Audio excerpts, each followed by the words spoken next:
মহিলারা শুধু বাড়ির কাজে আটকে থাকেন না, তারা স্বনির্ভর হবেন বলে রাজ্য সরকার একাধিক প্রকল্প এনেছে। রাজ্যে স্বনির্ভর গোষ্ঠী চলছে সমস্ত পৌরসভার বিভিন্ন ওয়ার্ডে, কিন্তু এই স্বনির্ভর মহিলাদের ঘর আর কাজের বাইরে নিজেদের মতো হই হই করে একটা মনের মতন দিন কাটানোর সুযোগ করে দিল ব্যারাকপুর শিল্পাঞ্চলের অন্তর্গত গারুলিয়া পৌরসভা। গারুলিয়া পৌরসভার অন্তর্গত 176টি স্বনির্ভর গোষ্ঠী 625 জন মহিলাদের নিয়ে গারুলিয়া পৌরসভার অন্তর্গত অশোকনগরের মাঠে অনুষ্ঠিত হল ক্রীড়া প্রতিযোগিতা। শীতকাল মানেই ক্রীড়া প্রতিযোগিতা অনুষ্ঠিত হয় বিভিন্ন স্কুল কলেজে, কিন্তু শুধুমাত্র মহিলাদের আনন্দ দিতে, তাদের ঘর থেকে বাইরে এনে একটা অন্যরকম দিন উপহার দিতে অভিনব উদ্যোগ নিয়েছে পৌর কর্তৃপক্ষ। এদিন মহিলাদের দেখা গেল একদম অন্যরূপে, তারাও সংসার বা গোষ্ঠীর কাজ ভুলে বাচ্চাদের মতো মেতে উঠেছিলেন বিভিন্ন খেলায়।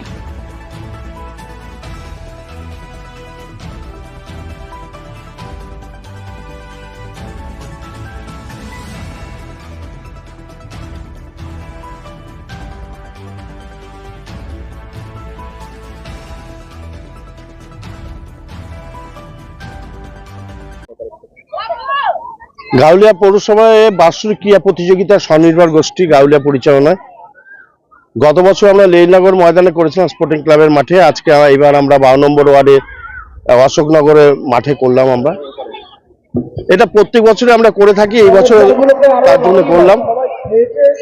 এবছর মধ্যাহ্ন ভোজন চললো, মধ্যাহ্ন ভোজনের পর এখন আবার প্রতিযোগিতা শুরু হবে।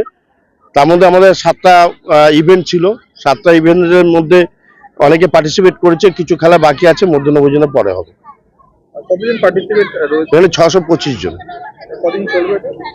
এই আজ একদিনই হবে আর মধ্যাহ্ন ভোজনের পর কয়েকটা ইভেন্ট বাকি আছে, সেইগুলো হয়ে শেষ হবে। এই উদ্যোগ কেন গারুলিয়া পৌরসভা থেকে হঠাৎ করে এত সুন্দর? হঠাৎ করে না, এটা তো প্রত্যেক বছরই করে। এই বছর আমরা করেছি, বললাম না, লেইনগর স্পোর্টিং ক্লাবের মাঠে করেছিলাম, এই বছর আমরা অশোকনগরের মাঠে করলাম। এরকম প্রত্যেক বছর ঘুরিয়ে ঘুরিয়ে পৌরসভার বিভিন্ন প্রান্তে বিভিন্ন মাঠে আমরা করে থাকি। স্বনির্ভর গোষ্ঠী মেয়েরা মায়েরা অনেক সময় বাড়িতেই থাকে, অনেক সময় চড়ুই ভাতি করতে যেতে পারে না, পিকনিক করতে যেতে পারে না, বিভিন্ন জায়গায় ঘুরতে যেতে পারে না। আজকে একটা সুযোগ হয়েছে, স্বনির্ভর গোষ্ঠীদের নিয়ে আজকে একটা পিকনিকের মতন করলাম, একসঙ্গে সবাই মিলে খাওয়া দাওয়া করলাম, একসঙ্গে খেলাধুলা করলাম, হই হুল্লোড় করলাম।